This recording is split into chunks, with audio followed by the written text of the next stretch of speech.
जय हिंद बच्चों। आकांक्षा tuition classes में आप सभी का स्वागत है। कैसे हैं आप लोग? उम्मीद करते हैं आप लोग अच्छे होंगे। तो आज मैं संदीप यादव आप सभी के बीच में हिंदी कक्षा 10 की मैराथन क्लास लेकर के आए हैं।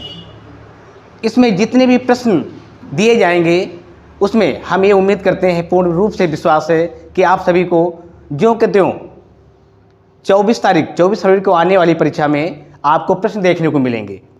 तो समय का अभाव होने के कारण इसलिए हम बहुत जल्दी ही प्रश्नों की ओर आगे की ओर बढ़ते हैं। तो चलिए बात करते हैं पहले प्रश्न की ओर। तो पहला प्रश्न हमारा है, बाबू गुलाब राय किस युग के लेखक हैं? तो पहला ऑप्शन हमारा है भारतेंदु युग, अगला दिया गया है द्विवेदी युग, अगला है शुक्ल युग और अगला दिया गया शुक्लोत्तर युग। तो बाबू गुलाब राय किस युग के लेखक हैं? तो सही ऑप्शन हमारा है द्विवेदी युग। सही ऑप्शन द्विवेदी युग। अगले प्रश्न की ओर चलते हैं। अगला प्रश्न दिया गया है हमारा, चिंतामण किस विधा की रचना है? चिंतामण किस विधा की रचना है? तो पहला ऑप्शन दिया गया है निबंध, अगला दिया गया है कविता, अगला दिया है नाटक, फिर ऑप्शन अगला दिया गया है कहानी। तो निबंध जो चिंतामण किस विधा की रचना है? चिंतामण आचार्य रामचंद्र शुक्ल की है। आचार्य रामचंद्र शुक्ल की रचना है, इसलिए इसकी विधा है निबंध। अगले प्रश्न की ओर चलते हैं। अगला प्रश्न दिया गया है हमारा, गबन किसकी रचना है? गबन किसकी रचना है?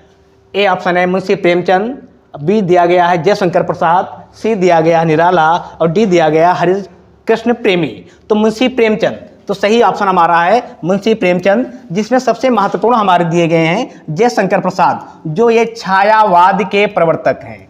छायावाद के प्रवर्तक माने गए हैं। छायावाद के प्रवर्तक हैं। निराला ये भी छायावाद के 4 स्तंभों में से एक माने जाते हैं।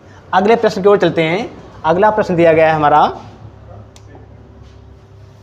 शुक्ल युग की समयावधि क्या है? शुक्ल युग की समयावधि क्या है?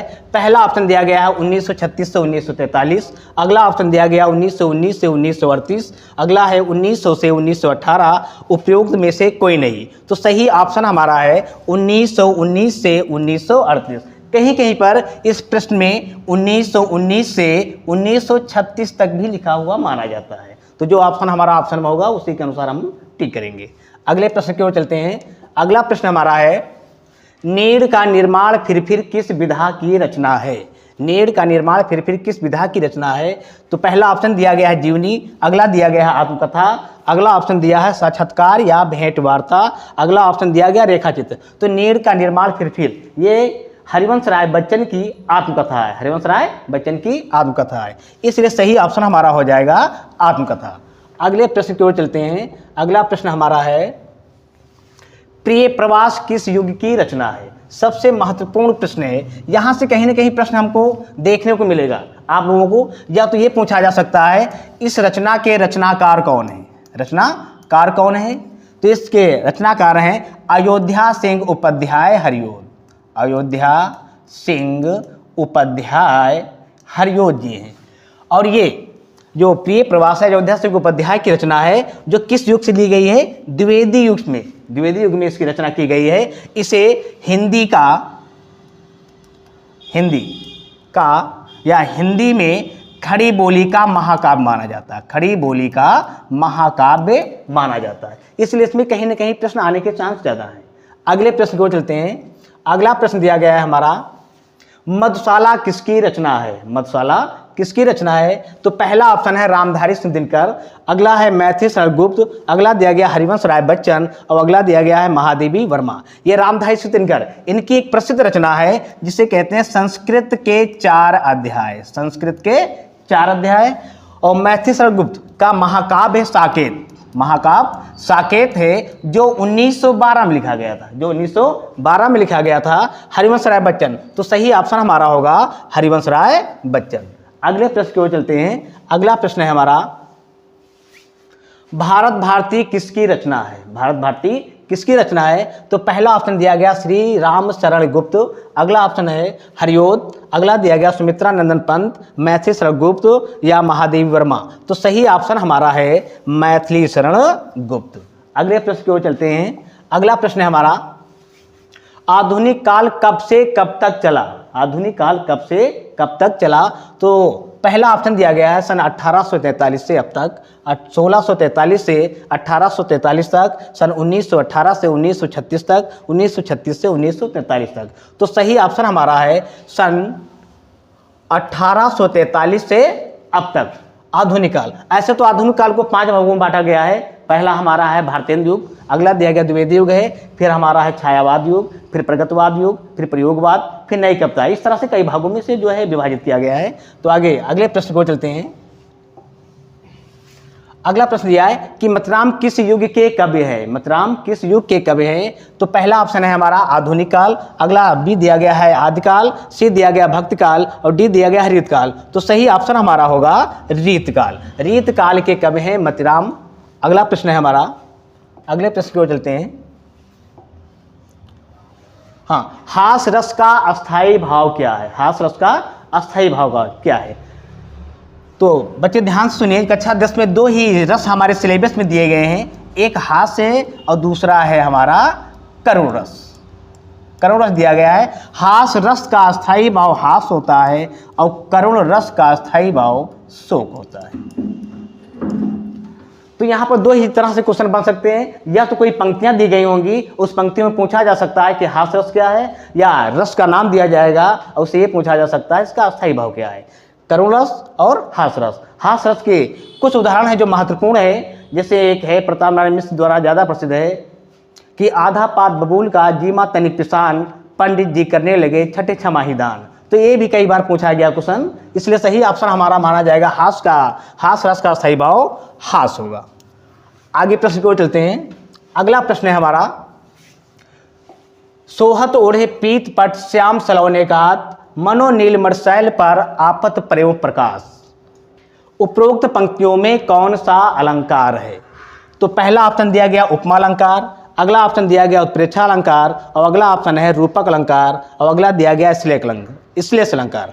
तो सही ऑप्शन हमारा होगा उत्प्रेक्षा अलंकार। उत्प्रेक्षा अलंकार की सबसे विशेष पहचान ये होती है, दिए गए वाक्यों में जो पंक्तियां दी गई होंगी उसमें जन जानो मन मानो आदि जैसे जो है शब्दों का प्रयोग किया जाता है। तो सबसे बड़ी पहचान हमारी यही है, क्या मनो शब्द आया हुआ है, मनो शब्द आया हुआ है, इसलिए यहाँ पर उत्प्रेक्षा अलंकार माना जाएगा। चलिए अगले प्रश्न की ओर चलते हैं। अगला प्रश्न दिया गया है हमारा, रोला छंद। रोला छंद में कुल कितने चरण होते हैं? रोला छंद में कुल कितने चरण होते हैं? तो रोला छंद में कुल 4 चरण होते हैं। कितने चरण होते हैं? 4 चरण होते हैं और 4 चरण के प्रत्येक चरण में 24 मात्राएं होती हैं। तो कभी भी क्वेश्चन ऐसे पूछा जाता है कि रोला छंद में कुल कितनी मात्राएं होती हैं, चारों का योग कर देंगे कितना हो गया? 36 हो गया। इसलिए सही ऑप्शन हमारा होगा रोला छंद में कुल कितने चरण होते हैं? 4 चरण होते हैं। चलिए अगले प्रश्न की ओर चलते हैं। अगला प्रश्न है हमारा कि रोला छंद में कुल कितने चरण होते, तो हो गया है। हाँ, आगे प्रश्न को चलते हैं कि आकर्षण शब्द में किस उपसर्ग का प्रयोग किया जाता है? जो हमारा उपसर्ग शब्द होता है ये किसी भी शब्द के पहले लगाया जाता है। इसलिए अगर देखा जाए हमारा जो आकर्षण दिया गया है तो पहला ऑप्शन दिया गया है वी और अगला ऑप्शन दिया गया है मान, अगला दिया गया है अग और अगला दिया गया है हमारा डी। तो सही ऑप्शन हमारा होगा आ, क्योंकि आ शब्द जो है दिए गए शब्द में पहले प्रयोग किया गया है, इसलिए यहां पर क्या होगा? उपसर्ग होगा। अगले प्रश्न की ओर चलते हैं। अगला प्रश्न है हमारा, हाँ, रचना के आधार पर वाक्य के कितने भेद होते हैं? ये भी क्वेश्चन हमारा काफी महत्वपूर्ण है। यहाँ पे क्वेश्चन 2 प्रकार से पूछे जा सकते हैं। एक तो पूछा जा सकता है रचना के आधार पर, और कहीं कहीं पे क्वेश्चन ऐसे भी पूछा जा सकता है कि अर्थ के आधार पर। तो रचना के आधार पर वाक्य हमारे 3 प्रकार के होते हैं और अर्थ के आधार पर वाक्य के आधार पर ये 8 प्रकार के माने गए हैं। तो सही ऑप्शन हमारा होगा डी। कौन सा? डी होगा, अर्थात रचना के आधार पर वाक्य 3 प्रकार के होते हैं। अगले प्रश्न की ओर चलते हैं। हाँ, पीतांबर। पीतांबर में कौन सा समास है?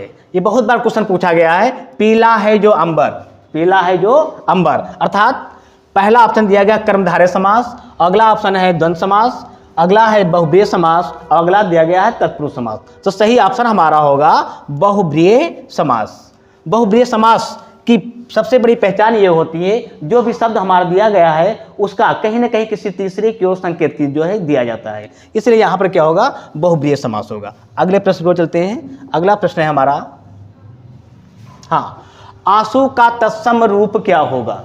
आंसू का तत्सम रूप क्या है? पहला ऑप्शन है अश्रु, अगला दिया गया अंशु, अगला दिया गया रोना, फिर अगला दिया गया डी। तो सही ऑप्शन हमारा होगा अश्रु, अश्रु ऑप्शन होगा, इसलिए ए ऑप्शन सही होगा। आगे प्रश्न की ओर चलते हैं। अगला प्रश्न है हमारा,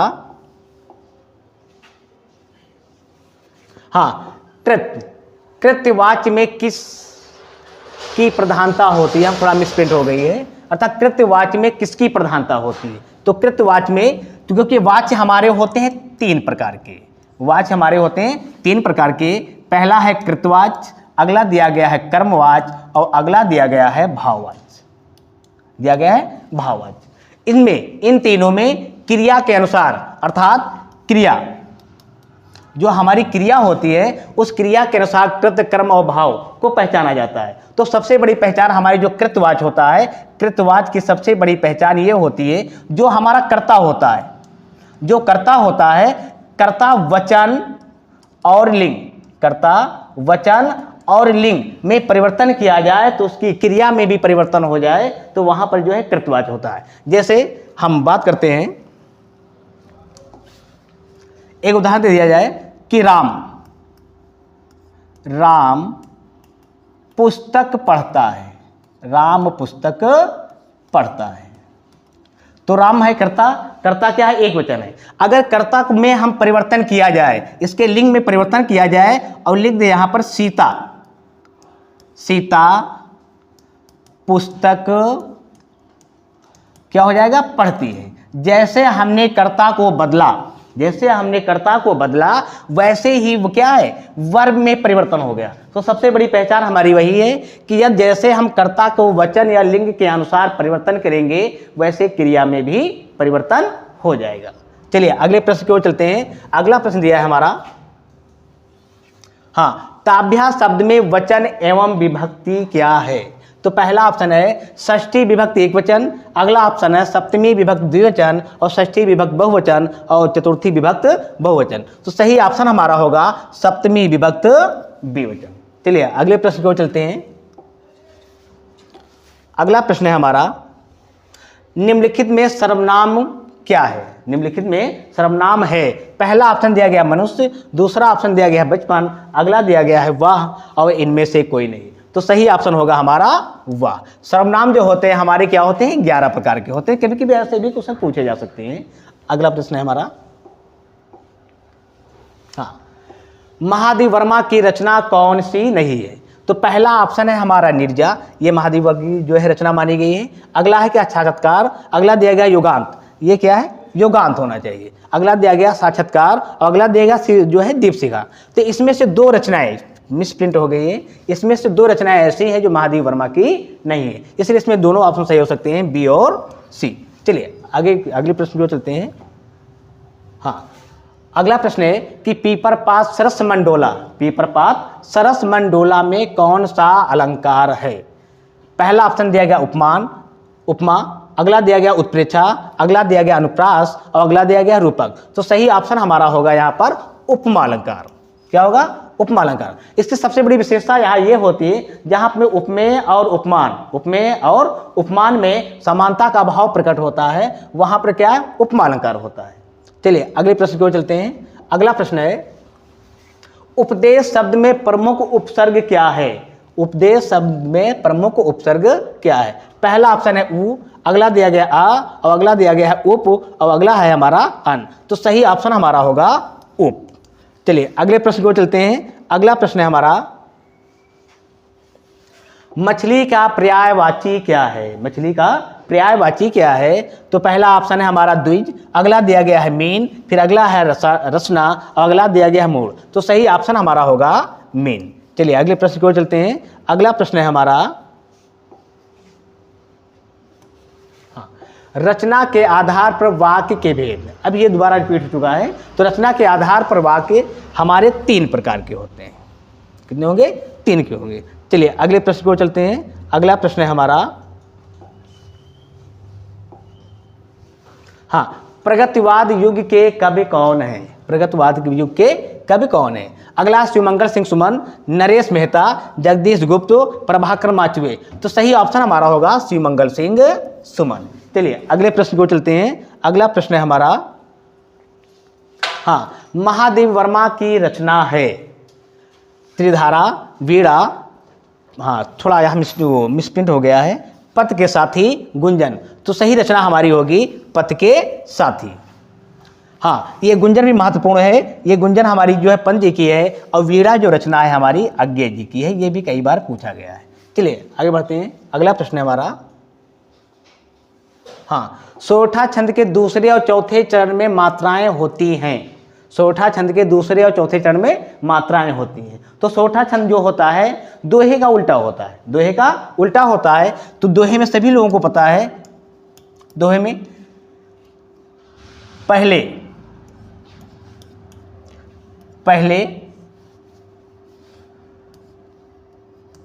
पहले और तीसरे चरण में, पहले और तीसरे चरण में 13 मात्राएं होती हैं। दूसरे और चौथे चरण में 11 मात्राएं होती हैं। तो दोहा को उल्टा ही सोरठा होता है। इसलिए कहा गया कि दूसरे और चौथे चरण में कितनी कितनी मात्राएं होती हैं। तो इसके अनुसार देखा जाए, पहला और तीसरा 13 हो गया, तो उसके अनुसार दूसरा और चौथे में क्या हो जाएंगी? 13 मात्राएं हो जाएंगी। इसलिए सही ऑप्शन हमारा हो जाएगा डी हो जाएगा। चलिए आगे बढ़ते हैं। अगला प्रश्न है हमारा, हाँ, माता पिता में समास है। माता पिता में कौन सा समास है?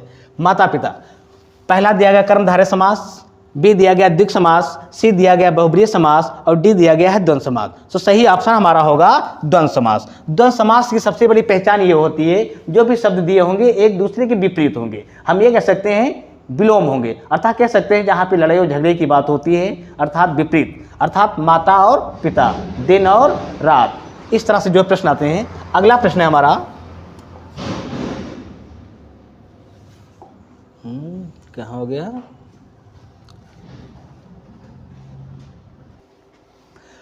अगला प्रश्न है हमारा कि चिंतामणि के रचयिता कौन है? चिंतामणि के रचयिता कौन है? पहला ऑप्शन है डॉक्टर रामकुमार वर्मा, अगला दिया गया जयशंकर प्रसाद, अगला है आचार्य रामचंद्र शुक्ल, अगला दिया गया है मुंशी प्रेमचंद शुक्ल। तो चिंतामणि ये आचार्य रामचंद्र शुक्ल के द्वारा लिखा गया निबंध है।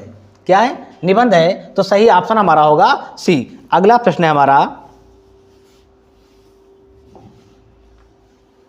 अगला प्रश्न दिया गया हमारा कि पंच परमेश्वर कहानी के लेखक कौन है? पंच परमेश्वर कहानी के लेखक आचार्य रामचंद्र शुक्ल, प्रेमचंद, यशपाल, राजेंद्र यादव। तो सही ऑप्शन हमारा होगा प्रेमचंद। एक आचार्य रामचंद्र शुक्ल की कहानी है जो क्या है, 11 वर्ष का समय, 11 वर्ष का समय। यह भी महत्वपूर्ण है, 1-2 बार क्वेश्चन ही पूछा गया है।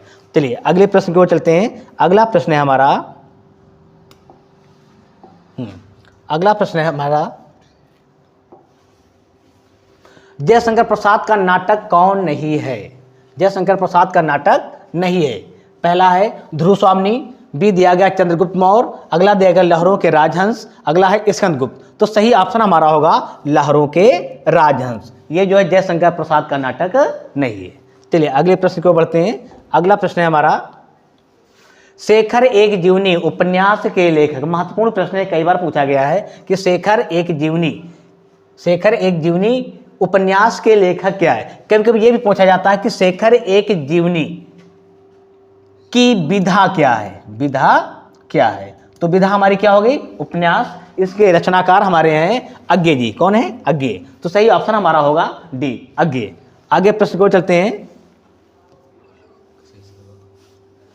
आगे अगले प्रश्न को चलते हैं। अगला प्रश्न है हमारा कि अपनी खबर आत्मकथा है। अपनी खबर आत्मकथा के लेखक कौन है? तो पहला ऑप्शन दिया गया पांडे बेचन शर्मा उग्र, बी दिया गया डॉक्टर राजेंद्र प्रसाद, सी दिया गया हरिवंश राय बच्चन, और डी दिया गया श्याम सुंदर दास। तो सही ऑप्शन हमारा होगा डॉक्टर बेचन शर्मा उर्ग। ये भी बहुत महत्वपूर्ण प्रश्न है, कई बार प्रश्न ही पूछा गया है। अगला प्रश्न है हमारा, अगला दिया गया है कि हंस पत्रिका के प्रथम संपादक कौन है? हंस जो है पत्रिका के प्रथम संपादक। पहला ऑप्शन है मुंशी प्रेमचंद, अगला दिया है गुलाब राय, इलाचंद जोशी, जयशंकर प्रसाद। तो सही ऑप्शन हमारा होगा मुंशी प्रेमचंद। तो अगले प्रश्न की ओर चलते हैं। अगला प्रश्न है हमारा कि शुक्ल युग के प्रसिद्ध उपन्यासकार हैं। शुक्ल युग के प्रसिद्ध उपन्यास कौन है? पहला ऑप्शन है रांगे राघव, धर्मवीर भारती, भगवती चरण शर्मा, मुन्नू भंडारी। तो सही ऑप्शन हमारा होगा भगवती चरण शर्मा। ये भी कई बार क्वेश्चन आया है, महत्वपूर्ण है। चलिए आगे बढ़ते हैं। हाँ, ये क्वेश्चन थोड़ा मिसप्रिंट हुआ है। ये हो जाएगा नीड़ का निर्माण फिर। नीड़ का निर्माण फिर किस विधा की रचना है? तो नीड़ का निर्माण फिर आत्मकथा है। आत्मकथा है जिसके रचनाकार हैं हरिवंश राय बच्चन। चलिए अगले प्रश्न की ओर चलते हैं। अगला प्रश्न है हमारा कि शेखर एक इंटरव्यू। ये भी तुरंत ही पिछले वर्ष ये प्रश्न पूछा गया है। इसमें पहला ऑप्शन है राजेंद्र यादव, रामविलास शर्मा, प्रभाकर माचवे, देवेंद्र सत्यार्थी। तो सही ऑप्शन हमारा होगा राजेंद्र यादव। अगले प्रश्न की ओर चलते हैं। अगला प्रश्न हमारा है ध्रुव स्वामिनी नाटक के रचनाकार हैं। ध्रुव स्वामिनी नाटक के रचनाकार, पहला ऑप्शन है प्रेमचंद, हरिशंकर प्रेमी, अगला है जयशंकर प्रसाद, राम कुमार वर्मा। तो सही ऑप्शन हमारा होगा जयशंकर प्रसाद। ये राम कुमार वर्मा हैं जो क्या हैं? एकांकी के सम्राट माने जाते हैं। एकांकी के सम्राट माने जाते हैं। एकांकी के सम्राट। चलिए अगले प्रश्न की ओर चलते हैं। अगला प्रश्न है हमारा रीतकाल की रचना है। रीतकाल की रचना, पहला ऑप्शन है कि रामचरितमानस, प्रिय प्रवास, प्रेम माधुरी, रामचंद्रिका। तो सही ऑप्शन हमारा होगा रामचंद्रिका। जो ये रचना जो है केशव दास की मानी गई। किसकी है? केशव दास की मानी गई। जो क्या है? रीतकाल के रीतबद्ध शाखा के कवि माने जाते हैं। रीतबद्ध शाखा के कवि माने जाते हैं, अर्थात सही ऑप्शन होगा हमारा डी। ये सभी को बता कि रामचरितमानस गोस्वामी तुलसीदास के द्वारा लिखी गई है। प्रिय प्रवास अयोध्या सिंह उपाध्याय के द्वारा लिखी गई। चलिए आगे क्यों पढ़ते हैं। एक क्वेश्चन फिर से देखते हैं जरा कि तार सप्तक का प्रकाशन वर्ष क्या है? तो प्रथम जो प्रकाशन हुआ था ये 1943 ईस्वी में हुआ था। जो दूसरा प्रकाशन हुआ था, प्रत्येक में 8 साल जोड़ते हुए जाएंगे तो अगला हो जाएगा 1951 वर्ष, फिर अगला हो जाएगा हमारा 1962 वर्ष। जो चौथा प्रकाशन है हमारा, इसमें हम 20 साल जोड़ेंगे। जब 20 जोड़ देंगे तो हो गया 9, 5, 2, 7, 1979 अर्थात 79। तो अगला ऑप्शन, तो सही ऑप्शन हमारा हो जाएगा 1943। अगले प्रश्न की ओर चलते हैं। अगला प्रश्न है हमारा लोकायतन मिसप्रिंट हो गया इसमें जो है। लोकायतन के रचनाकार हैं सूर्यकांत त्रिपाठी निराला, जयशंकर प्रसाद, सुमित्रा नंदन पंत, महादेवी वर्मा। तो सही ऑप्शन हमारा होगा सुमित्रा नंदन पंत। इसमें से कुछ क्वेश्चन बन सकते हैं कि सुमित्रा नंदन पंत को ज्ञानपीठ पुरस्कार किस रचना पर मिला? तो हो जाएगा हमारा चिदंबरा रचना पर ज्ञानपीठ पुरस्कार दिया गया। महादेवी वर्मा को यामा पर जो है पुरस्कार दिया गया। जयशंकर प्रसाद का जो महाकाव्य है वो है कामायनी, जो क्या है 15 सर्ग में लिखा गया है। जो 15 सर्गों में लिखा गया है। चलिए अगले प्रश्न की ओर चलते हैं। अगला प्रश्न है हमारा कि पंडित प्रताप नारायण मिश्र लेखक हैं किस युग के? पहला ऑप्शन दिया गया द्विवेदी युग, अगला ऑप्शन दिया गया भारतेंद्र युग, अगला है शुक्ल युग और अगला दिया गया शुक्लोत्तर युग। तो सही ऑप्शन हमारा होगा पंडित प्रताप नारायण मिश्र के लेखक हैं भारतेंद्र युग के। क्या है? भारतेंद्र युग के। अगले प्रश्न की ओर चलते हैं। अगला प्रश्न है हमारा कि गुनाहों का देवता रचना की विधा है। गुनाहों का देवता किस रचना की विधा है? तो पहला ऑप्शन है कहानी, अगला दिया गया उपन्यास, अगला है नाटक, अगला दिया गया एकांकी। तो सही ऑप्शन हमारा होगा उपन्यास, जो धर्मवीर भारती के द्वारा लिखी गई है। चलिए अगले प्रश्न को चलते हैं। अगला प्रश्न है हमारा हंस पत्रिका के संपादक हैं। हंस पत्रिका के संपादक, पहला ऑप्शन है मुंशी प्रेमचंद, अगला दिया गया जयशंकर प्रसाद, अगला निराला, फिर दिया गया महादेवी वर्मा। तो सही ऑप्शन हमारा होगा मुंशी प्रेमचंद। कभी महादेव वर्मा की जो पत्रिका है ये चांद भी पूछ ली जाती है कि चांद पत्रिका के संपादक कौन है। तो सही ऑप्शन हमारा होगा क्या था, मुंशी प्रेमचंद। अगले प्रश्न की ओर चलते हैं। अगला प्रश्न है हमारा, ये कलाम लिखा हुआ है, थोड़ा मिस प्रिंट है, क्या हो जाए, कलम का सिपाही की विधा है, कलम का सिपाही की विधा है। तो कलम का सिपाही, पहला ऑप्शन दिया गया संस्मरण, अगला दिया गया रेखा चित्र, फिर दिया गया जीवनी, फिर दिया गया आत्मकथा। तो कलम का सिपाही जो विधा है क्या है, जीवनी है। ये जो है अमृत राय के द्वारा लिखी गई है, जो इन्होंने अपने पिता मुंशी प्रेमचंद के जीवन पर लिखी गई है, अर्थात क्या है ये रचना, जीवनी है। अगले प्रश्न की ओर चलते हैं। अगला प्रश्न है हमारा कि लहरों के राजहंस के लेखक हैं धर्मवीर भारती, मोहन राकेश, कमलेश्वर, राजेंद्र यादव। तो सही ऑप्शन हमारा होगा मोहन राकेश। चलिए अगले प्रश्न की ओर चलते हैं। अगला प्रश्न है हमारा, तो अभी रिपीट हो गया है, हाँ, अगले प्रश्न को चलते हैं कि आचार्य रामचंद्र शुक्ल एक हैं, कवि हैं, उपन्यासकार हैं, आलोचक हैं, नाटककार हैं। तो सबसे सही ऑप्शन हमारा होगा सी, क्या है, आलोचक मानेंगे, सबसे बड़े आलोचक आचार्य रामचंद्र शुक्ल मानेंगे। चलिए अगले प्रश्न को चलते हैं।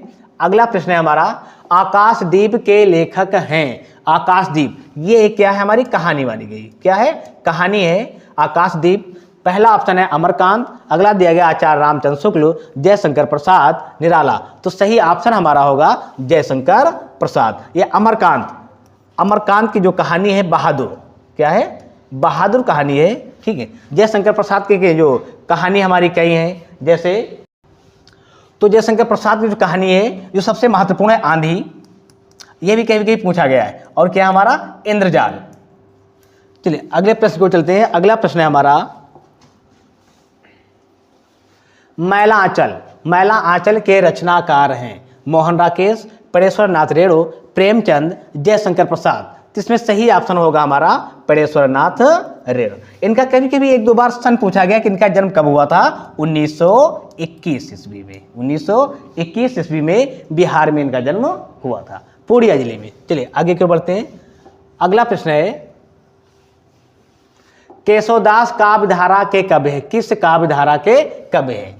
पहला ऑप्शन है रीतबद्ध, अगला दिया गया है रीत सिद्ध, अगला दिया है रीत मुक्त, अगला दिया गया है प्रयोग आदि। तो कहीं ना कहीं यहाँ से क्वेश्चन जो बन सकता है, तो सही ऑप्शन हमारा है कि रीतबद्ध के क्या है, कवि माने गए। रीत सिद्ध के कवि जो है बिहारी है, कौन है, बिहारी हैं। फिर कह सकते हैं सेनापत हैं, सेनापत भी क्या है, रीत सिद्ध के कवि माने गए हैं।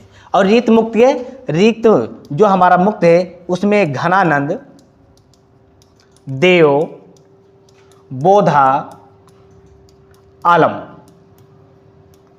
और शेख, ये जो कवि माने गए, जिसमें सबसे ज़्यादा महत्वपूर्ण घनानंद, बोधा और आलम है, जो रीत मुक्त के कवि माने गए हैं।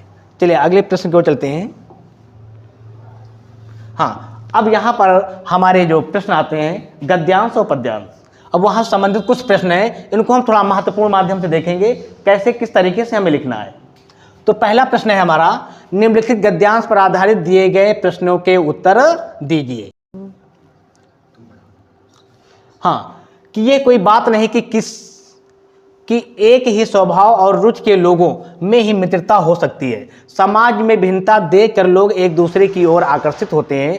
जो गण हम में नहीं, हम चाहते हैं कि कोई ऐसा मित्र मिले जिसमें वो गुण हो। चिंताशील मनुष्य प्रफुल्लित चित्त का साथ ढूंढता है, निर्भर बलि का और धीर उत्साही का।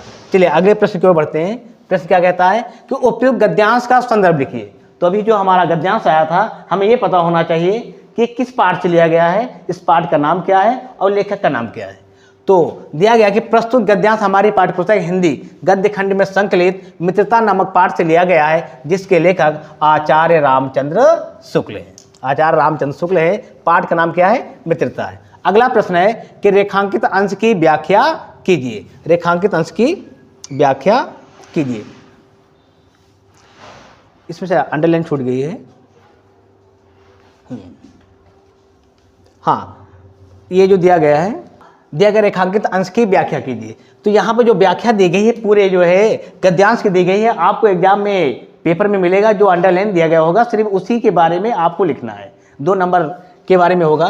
तो इसमें दिया गया प्रस्तुत अवतरण में आचार्य रामचंद्र शुक्ल जी कहते हैं कि मित्रता के लिए स्वभाव और समान रुचि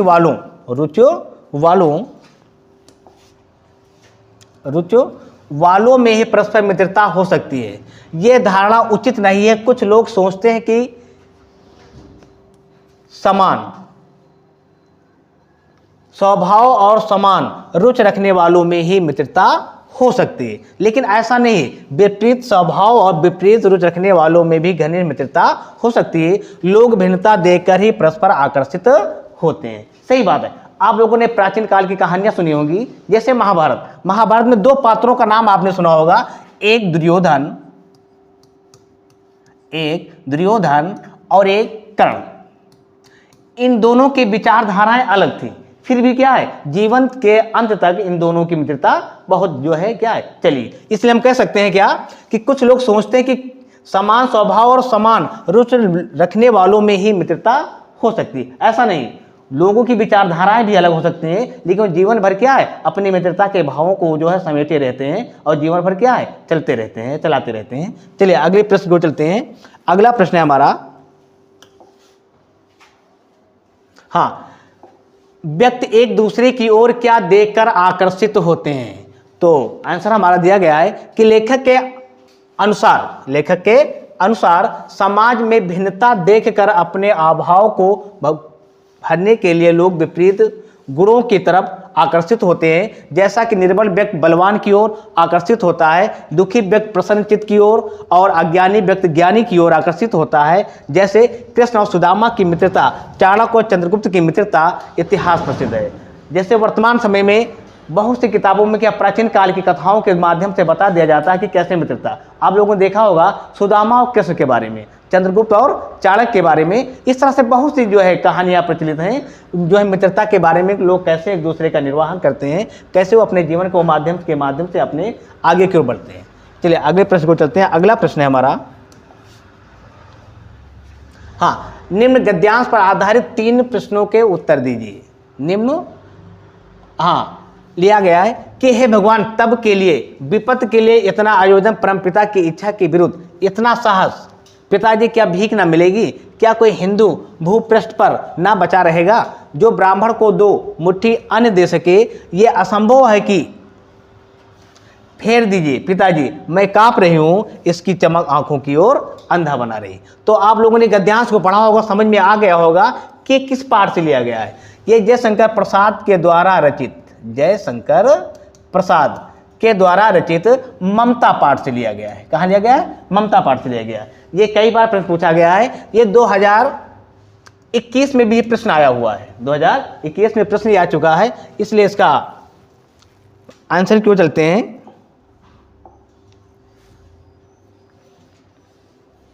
हाँ, पहला प्रश्न है कि उपयुक्त गद्यांश का संदर्भ क्या होगा। तो उपयुक्त गद्यांश हमारी पाठ्यपुस्तक हिंदी के ममता नामक पाठ से लिया गया है, जिसके रचयिता जयशंकर प्रसाद जी है।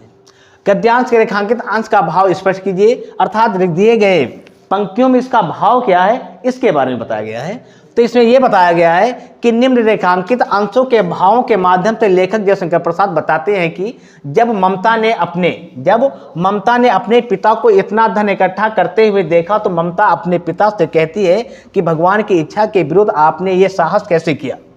हम ब्राह्मण हैं, क्या हमें भीख नहीं मिलेगी? क्या इस पृथ्वी पर ऐसा कोई हिंदू व्यक्ति नहीं बचा है जो किसी ब्राह्मण को भीख दे सके? तो अगले प्रश्न को चलते हैं। अगला प्रश्न है हमारा,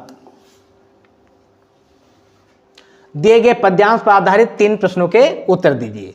ये जो हमारा पद्यांश दिया गया है कि चरण कमल बंदो हर राई, हाँ, चरण कमल बंदो हर राई, जाकी कृपा पंग गिर लांघे, अंधे को सब कुछ दर्शाई, बहरो सुने गूंग पुन बोले, रंग चले सिर छत धराई, सूरदास स्वामी करुणा में बार बार बंदोते पाई। चलिए इनके प्रश्नों के उत्तर की ओर चलते हैं। क्या प्रश्न दिया गया है? उपयुक्त पद्यांश का संदर्भ लिखिए। तो संदर्भ प्रस्तुत पद्यांश हमारी पाठ्यपुस्तक हिंदी के पद नामक पाठ से लिया गया है, जिसके रचयिता सूरदास जी हैं। अगला प्रश्न है कि रेखांकित अंश की व्याख्या कीजिए। तो यहाँ पे दिया गया कि रेखांकित अंश की व्याख्या कि निम्न रेखांकित अंशों के माध्यम से सूरदास जी श्रीकृष्ण की महिमा मंडल करते हुए कहते हैं कि प्रभु की कृपा हो जाने पर ही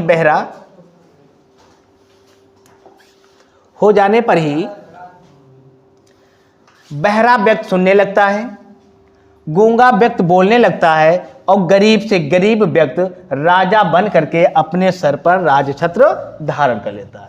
अगले प्रश्न की ओर चलते हैं कि उपयुक्त पंक्तियों में कौन सा अलंकार है। उपयुक्त पंक्तियों में कौन सा अलंकार है? तो उपयुक्त पंक्तियों में रूपक अलंकार है। तो प्यारे बच्चों, मैं ये वीडियो अब यहीं पर अपनी समाप्त करता हूं। आप लोगों को परीक्षा के लिए विशेष बातें बताना चाहता हूं। ये जो अभी प्रश्न हमारे सामने आपके सामने रखे गए हैं, इसमें जो महत्वपूर्ण प्रश्न दिए गए हैं कहीं ना कहीं आपके परीक्षा में देखने को अवश्य मिलेगा। इसमें कुछ ऐसे प्रश्न हैं जैसे आप लोगों को पता होना चाहिए कि हमें ये पता है कि 2 नंबर में हमारे क्या गया, हाँ, जो 2 नंबर में हमारा श्लोक आता है, क्या आता है? श्लोक आता है। ये आपको याद जो है होना चाहिए। याद कम से कम आपको 2 श्लोक याद करके जाना है। कभी कभी ऐसा होता है कि बच्चे वही श्लोक याद कर लेते हैं जो प्रश्न पत्र में आ जाते हैं। अगर आप वही लिख देंगे तो फिर वो गलत माना जाएगा, फिर आपको नंबर नहीं दिए जाएंगे। तो कुछ महत्वपूर्ण पाठ हैं जो आपको अवगत कराना चाहते हैं, सिर्फ वही आप पढ़ लीजिए, 100% वहीं से आ जाएंगे। जैसे हम संस्कृत के कुछ पाठों की बात कर लेते हैं, तो संस्कृत का पहला पाठ है वाराणसी। क्या हुआ? वाराणसी। अगला पाठ हम मान लेते हैं क्या है? संस्कृत। यही आप अगर 2 पाठ ही पढ़ लेंगे, इन्हीं में से आपका गद्यांश आ जाएगा। ज़्यादा आपको पढ़ने की आवश्यकता नहीं है। 100% हम वादे के साथ कह सकते हैं आपको इसी में से मिल जाएगा। इसी तरह से कुछ हमारे जीवन परिचय हैं जिसमें हम पद्यांश में देखें, जो हमारा पद है वो पद में कुछ हैं जैसे हमारा सूरदास, तुलसीदास, बिहारी और महादेवी वर्मा। अगर इन्हीं विद्वानों के हम जीवन परिचय पढ़ लेंगे तो 100% एक न एक आपको देखने को मिलेगा। इसी प्रकार से हमारा जो गद्य जो पोर्शन दिया गया है उसमें जयशंकर प्रसाद शुक्ल जी हो गए, और हमारे जो है पदुम पुन्नालाल बख्शी। इन्हीं आप 3 में से अगर पढ़ लेंगे तो कहीं ना कहीं आपको जो है 100% यहीं से जो क्या आपका जीवन परिचय देखने को मिलेगा। तो इस तरह से जितने भी प्रश्न हैं आपको इसी तरह से पढ़ करके जो है अपने परीक्षा में जाना है। हमें आशा नहीं, पूर्ण विश्वास है कि आप अच्छे से अच्छे प्रश्न करके आएंगे, और ये भी उम्मीद करते हैं कि आप अच्छे नंबर लाएं और अपने परिवार के साथ साथ इस समाज का और आकांक्षा ट्यूशन क्लासेज का भी नाम रोशन करें। और अगले जैसे जैसे जो आपके परीक्षाओं के पेपर समाप्त होते जाएंगे, वैसे वैसे आकांक्षा ट्यूशन क्लासेज की ओर से आपको प्रत्येक पेपर के जो इम्पोर्टेंट प्रश्न होंगे वो आपको अवगत कराए जाएंगे। आप बड़ी मेहनत से पढ़िए। यहीं पर हम अपनी वाणी को विराम देते हैं। जय हिंद, जय भारत।